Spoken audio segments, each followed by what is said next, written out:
Kasia, from the outside, it looked a bit like a weird road race for the Worlds. Can you explain us what happened in that race? Yeah, definitely. It was super weird. Just like Olympics, sometimes at Worlds you just never know what can happen. I feel like the fact that we ride with a different squad, different girls, maybe brings some sort of confusion.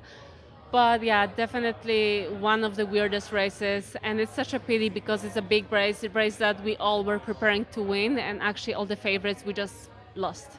Simply said. And looking at each other, basically, that was really confusing for us. That nobody really committed to do something there. You were in that group. How was the communication? How was that looking at each other?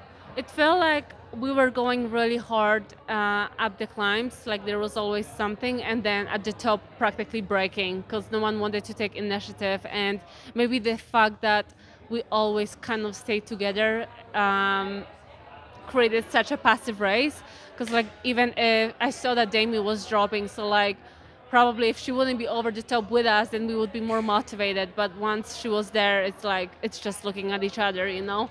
Um, yeah, and personally for me it was hard because like it's not that I had a big team or I had a team at all. So yeah, so I don't know. It was really really weird, and I just feel super sad about it, or just like disappointed that we all led to the situation like this again by just looking at each other and in some ways, yeah, maybe riding against of each other. And ignoring all the others. It looks a bit, from the outside, it looks even a bit like arrogance that all the big favorites are actually ignoring the smaller riders. If you want to say, oh, now she's a world champion, now she's not a small rider anymore. But looks a bit like arrogance, to be really honest. Sorry to hear. I mean, definitely we did not like think about them like, oh, let them go because we will catch them anyways. Like, of course, you must be strong if you're in the breakaway and you still like have a time over a favorite. So I don't believe that none of us was like having any sort of like arrogancy or just like thinking about them that they're not good enough, because of course like you always have to appreciate your competition.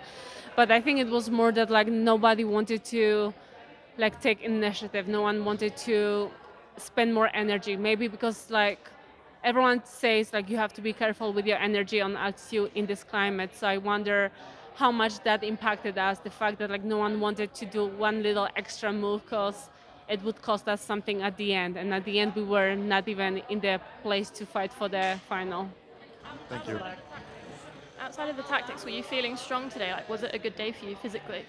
Yeah, I mean, I felt good, but I didn't do anything with that. So sometimes it's better to have bad legs and then survive versus like, I felt like on the climbs, I felt good, but maybe we just waited too long. Yeah, it was the first half of the race, maybe not as hard.